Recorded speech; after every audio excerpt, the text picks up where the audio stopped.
मित्रांनो, हे बोर एवढी गोड आहे. आपण याचं हिरवं बोर जरी तोडलं आणि तोंडामध्ये टाकलं तर आपण याला पेढा नाही, पेढ्यापेक्षा चांगलं म्हणू शकतो.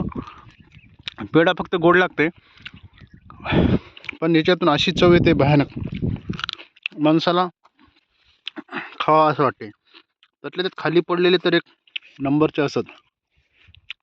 बघू शकता हे बोर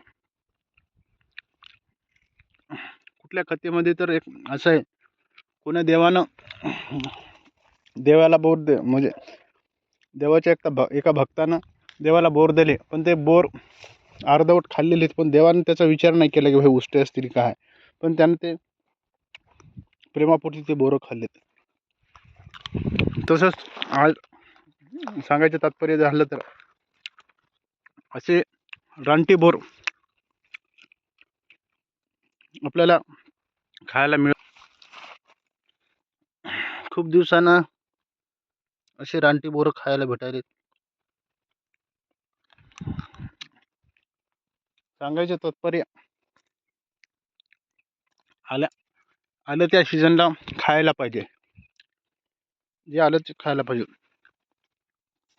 भले तुम्हाला शुगर असो, अजून कुठला आजार असो, त्याचं थोडंसं तथ्य पाळावं लागतं. पण आपल्याला आवडलेले बोरं नक्कीच खायला पाहिजे. मुंबई पुण्याला राहणाऱ्या लोकांना तर हे अशा गोष्टी खूप आवडतात. बघू शकता हे असे बोर, रानटी बोर.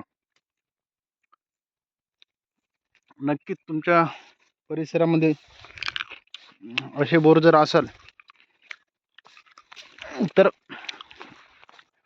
कशी चव लागते ते एकदा कॉमेंटमध्ये टाका. बघू शकतो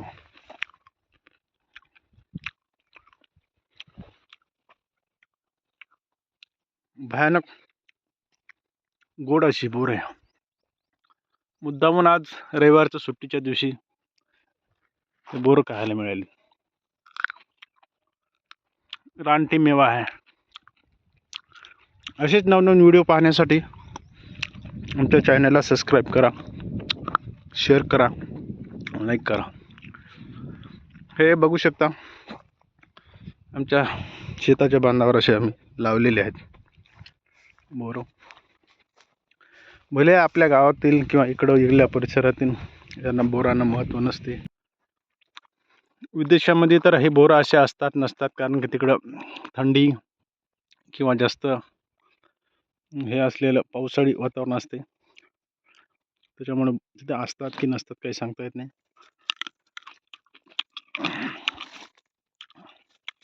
व्हिडिओ संपूर्ण पहा, चॅनलला सबस्क्राईब करा. धन्यवाद.